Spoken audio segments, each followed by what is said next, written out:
In this video, we'll graph the secant function using the reciprocal identity secant theta is equal to 1 divided by cosine theta. So if you're familiar with the graph of y equals cosine theta, as we see here graphed in light blue, we can use these function values to determine points on the graph of y equals secant theta. So for example, where cosine theta is equal to 1, the reciprocal of 1 would still be 1, so this is also a point on y equals secant theta, and as well as this point here. Where cosine theta is equal to -1, secant theta would also be -1.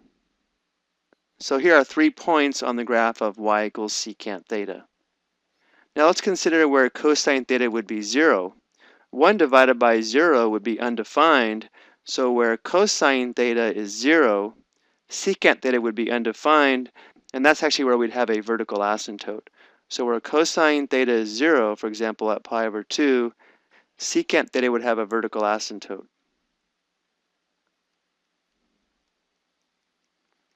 And this would be true wherever cosine theta is 0. So here, here, and here as well. So let's go ahead and sketch in our vertical asymptotes.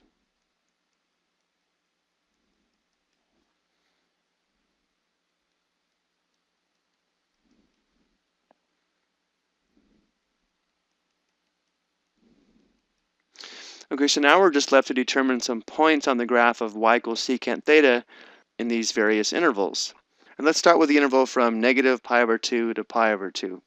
Somewhere in here, cosine theta would be equal to 1/2, and where cosine theta is equal to 1/2, the reciprocal would be 2, so the secant function value would be 2. So maybe this point right here. And as the cosine function value approaches 0, and somewhere along here it's 1/4, and the reciprocal of 1/4 would be 4. So secant theta is equal to 4. And the same thing would be true over here in this region, where cosine theta is 1/2, secant theta would be 2, and over here where it's 1/4, secant theta would be 4. So notice how very quickly we have a nice piece of the secant function graph.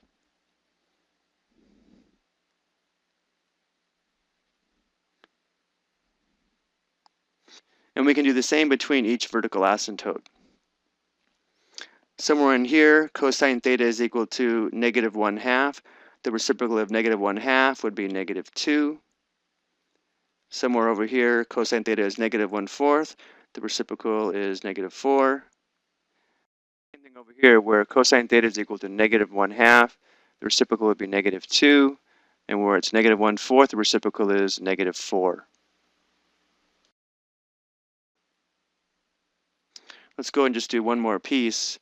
Again, where cosine theta is 1/2, somewhere in here.